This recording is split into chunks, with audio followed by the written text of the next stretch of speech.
Assalamualaikum warahmatullahi wabarakatuh. Marhaban ya Ramadan. Halo sahabat Riri, terima kasih sudah mengklik video ini. Bertemu lagi bersama kami pada program Riri, Podcast Ramadan Islami Family Law Season 2.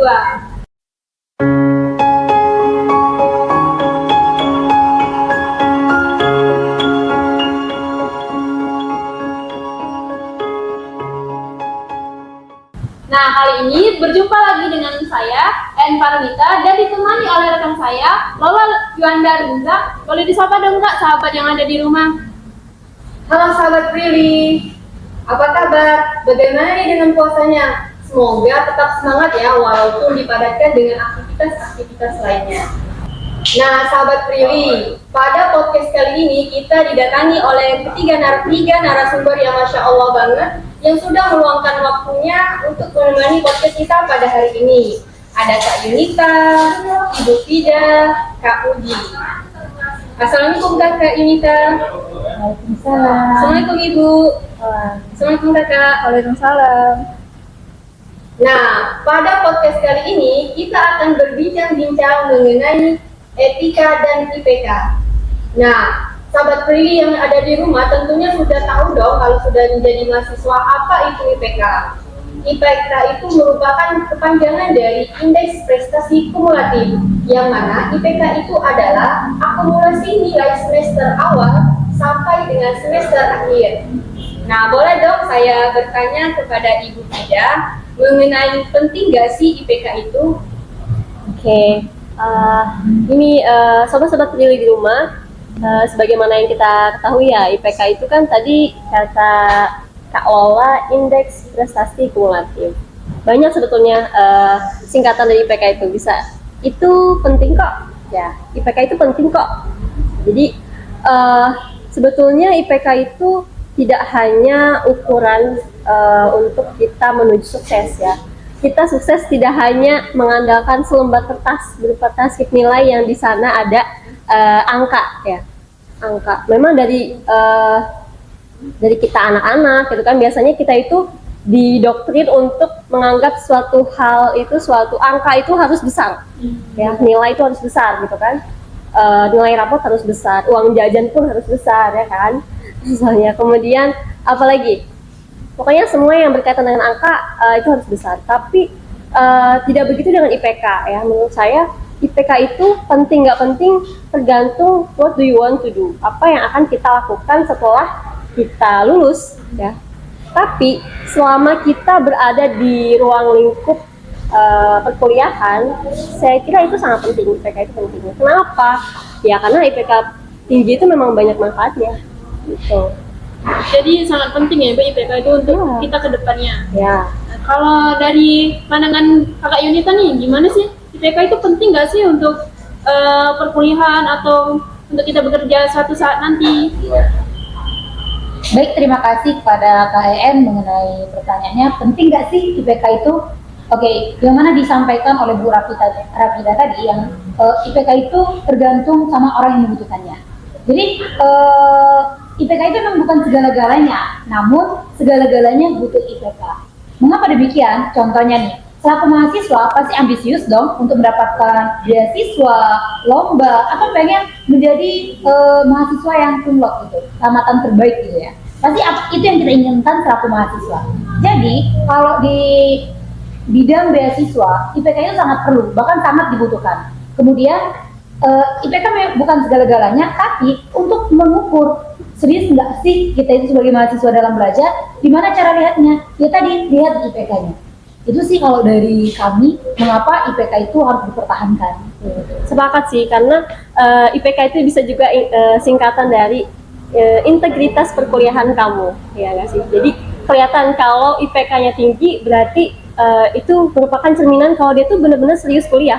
Gitu. Jadi IPK itu melihat anak ini benar-benar serius nggak sih kuliahnya tuh. Kalau misalnya IPK 3, di bawah nih, berarti anak ini nggak terlalu serius kuliahnya. Jadi kalau misalnya 3,9 atau berapa itu, kita ngelihatnya tuh wah anak ini memang bener rajin kuliahnya kayak gitu. Bener sekali. Ya, terutama kan kita yang anak-anak rantauan ya kan, orang tua kita kan nggak tahu tuh bagaimana cara kita di kampus dan lain hal. Jadi orang tua kita itu menilai kita dari IPK. Kalau seandainya kita sudah ke semester akhir itu kan pasti yang ditanya berapa IPK-nya, benar kan? Nah, jadi tolak ukur dari orang tua itu keseriusan kita itu dari mana? Dari IPK. Melihat dari IPK kita. Iya, benar sekali. Dan sama dengan yang inti dari IPK pentingnya. Iya. Baik. Jadi bahwasanya di dalam Islam sendiri muncul istilah kalimat bahwasannya etika itu lebih tinggi daripada ilmu. Iya, benar. Bahwasanya ilmu semua orang pintar ada di mana-mana, tetapi orang beretika itu perlu jadi tandanya. Bagaimana sih menurut Kak Puji mengenai etika dan IPK?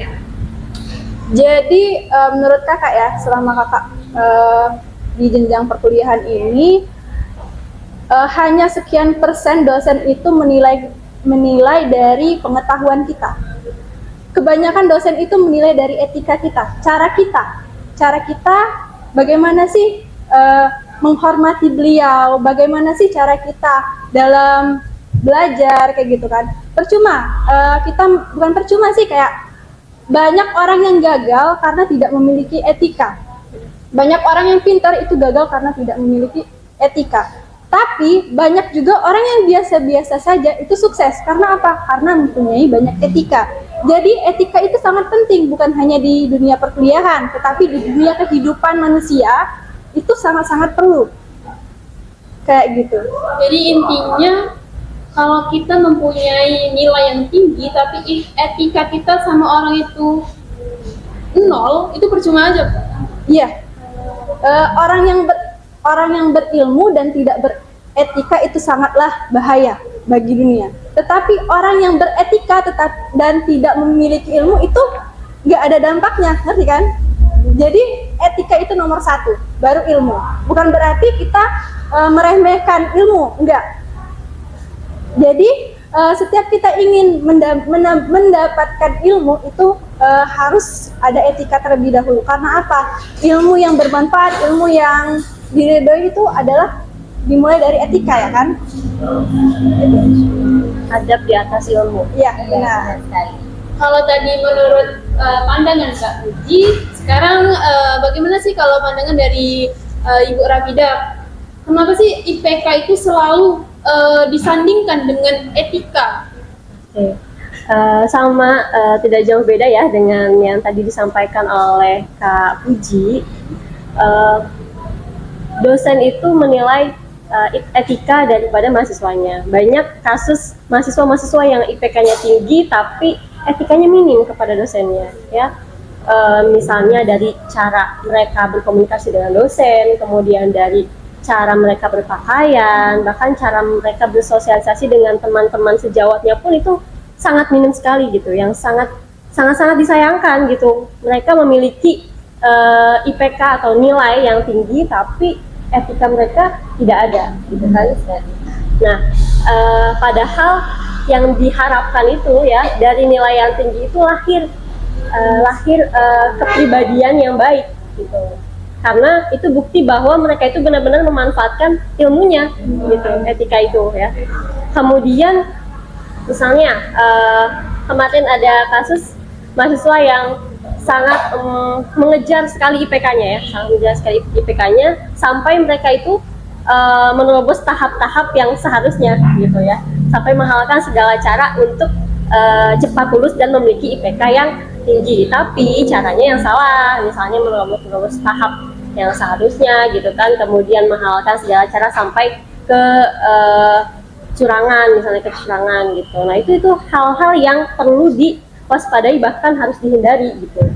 Oke lah, kita harus kejar IPK setinggi-tingginya, tapi perhatikan adabnya juga, perhatikan rules-nya, harus sesuai dengan rules-nya gitu.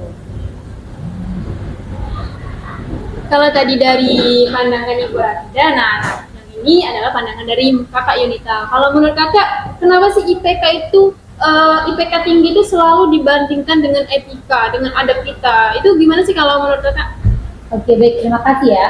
Yang disampaikan oleh Kak Puji sama Bu Rafida nggak begitu jauh. Namun sebelumnya berbicara tentang etika, tentu yang ada di pikiran kita mendefinisikan etika itu sendiri sebagai tingkah laku, adab, sopan santun, atau cara mahasiswa itu sesamanya atau sama dosen. Namun yang perlu digarisbawahi oleh seluruh mahasiswa yang menunjukkan kita itu sebagai mahasiswa yang bijak, mahasiswa yang baik, yang membedakan kita sebagai mahasiswa dengan teman kita yang tidak mahasiswa itu ada di mana coba? Ada di etika. Jadi perlu kita pahami bersama, etika itu sangat penting dalam kehidupan bermasyarakat, berkomunikasi, terutama lagi-lagi cara komunikasi dengan dosen. Karena kebanyakan mahasiswa itu kalau jalin komunikasi dengan dosen, lagi-lagi pasca pandemi, cara virtual, chat dosen, jangan terkesan kayak dia yang ngatur dosen gitu. Sering sekali kan kita jumpai mahasiswa yang memerintah dosen. Iya. Di mana di mana nih kalau bisa kita kita asumsikan yang ada itu King Kong yang makan singkong, bukan singkong yang makan King Kong. Jadi yang mana itu hewan yang makan ubi, bukan ubi yang makan hewan. Artinya apa? Artinya kalau selagi kita mahasiswa pengen ketemu dosen, kan kita yang butuh dosen. Kayak mana lah cara bijak untuk menemukan bicara dengan kata-kata walaupun cuma tertulis, tapi ada majas ya, gaya bahasa yang baik, terkesan sopan, terkesan santun. Contohnya kayak gini, mungkin di awal kita awal dengan kata mohon maaf, atau enggak di akhir-akhirnya kita kan mau bertemu tuh, bisa Bu, tolong ada waktunya enggak, kami mau bertemu gitu kan. Jadi ada kata kramanya ya, walaupun cuman sekedar virtual. Itu dalam virtual, apalagi kalau face to face, ketemu langsung. Kebanyakan mahasiswa tuh nggak tahu. Nah, berbicara tentang komunikasi, lagi-lagi komunikasinya udah baik, tapi cara berpakaiannya perlu dipertanyakan. Kita kan mahasiswa UIN tuh, yang kalau berbicara tentang Universitas Islam Negeri, siapa sih yang nggak kenal dengan gaya kuliahnya anak UIN gitu ya? Pasti punya ciri khas tersendiri. Maka dari itu, cara berpakaian kita juga harus diperhatikan. Karena berpakaian dengan etika itu beda tipis. Jadi buat teman-teman sekalian, sahabat Prilly, jangan lupa ketika ketemu dosen, perhatikan cara bicara, komunikasi yang telah kita sampaikan tadi. Kemudian berpakaian ini perlu digarisbawahi juga, karena bersangkutan dengan etika. Ketika bersangkutan dengan etika, maka tak lain bersangkutan dengan IPK. Jadi mereka itu gandingan, kayak rantai makanan, nggak bisa dipisahin, gitu. Masya Allah banget ya peribahasa dari kakak Yunita. Kingkong, apa tadi? Kingkong. Masya Allah ya, terkait mengenai pakaian. Saya tertarik dengan pakaian. Bahwasannya banyak istilah muslimah. Orang itu banyak sekarang itu, apalagi di zaman sekarang, bahwasannya sekarang itu sudah era modern. Jadi banyak tren pakaian itu seperti pasmina. Nah, bagaimana sih menurut Kak Puji mengenai pakaian etika pakaian mahasiswa?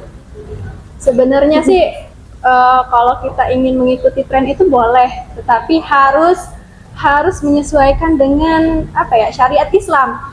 Seperti yang dibilang tadi, Kak, boleh nggak sih memakai, ada kan tren-tren sekarang pakai pasmina, tetapi kita harus melihat lagi kodrat dari hijab itu sendiri, harus menutup dada. Boleh memakai hijab pasmina, tetapi harus menutup dada, kayak gitu kan.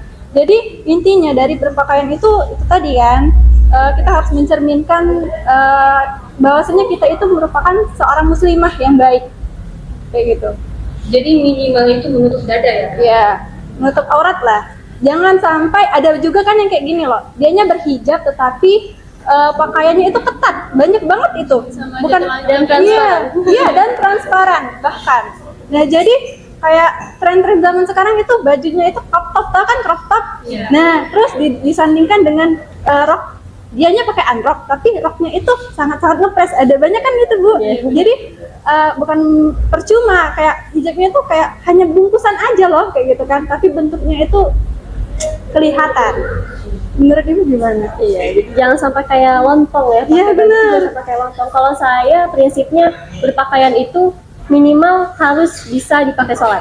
Ya, Bagaimanapun bentuk pakaiannya, gayanya ya, stylenya seperti apapun sesuai keinginan kita, sesuai dengan perkembangan zaman silakan. Tapi usahakan pakaian itu minimal bisa dipakai sholat. Ya berarti mencakup kategori menutup aurat ya, menutup aurat tidak transparan dan juga tidak membentuk lekuk tubuh. Itu Sebenarnya sih. juga sih pakaian itu nggak rugi kan Bu untuk Iya. menutupi aurat kita, karena apa? Seluruh yang ada di tubuh kita ini berharga loh kayak gitu kan. Kita tuh perhiasan Iya, ya. benar, kita itu perhiasan loh. Iya, Sekali. kita itu perhiasan. Kita sebagai seperti kalau jualan itu ada bungkusnya. Iya, benar. Makanan yang murah aja memiliki harga loh kayak gitu kan. Apalagi kita sebagai manusia.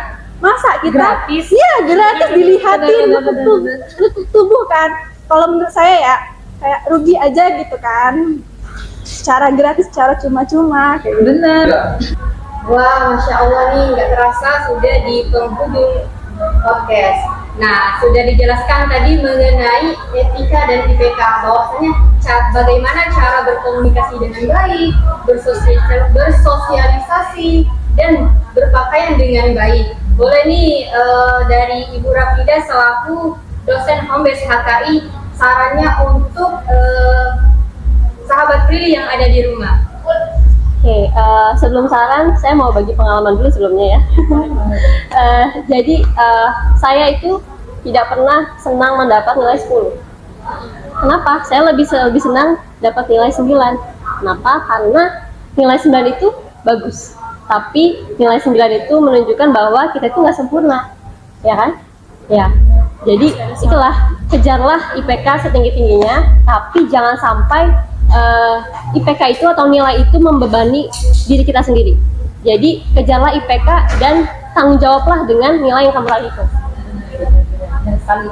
Kemudian kalau dengan kita sandingkan dengan etika tadi, semua orang bisa punya IPK tinggi, tapi tidak semua orang bisa memiliki etika yang baik, gitu kan? Orang pintar akan dikagumi, tapi orang yang beretika akan disegani.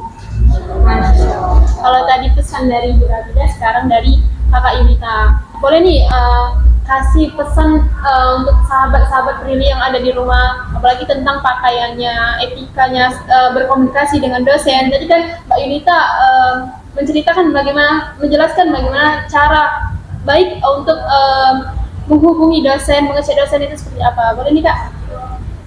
Oke, baik, terima kasih. Untuk sahabat Prilly di rumah, pesan saya selaku mahasiswa, bagaimana kita memposisikan peran kita sebagai mahasiswa, yang mana ada harus selalu dijunjung tinggi untuk mendapatkan etika yang tinggi juga. Nah, berkenaan dengan hal tersebut, tetap update diri kalian, belajar semaksimal mungkin untuk menjadi pribadi yang baik selayaknya menjadi mahasiswi di UIN Raden Patah Palembang.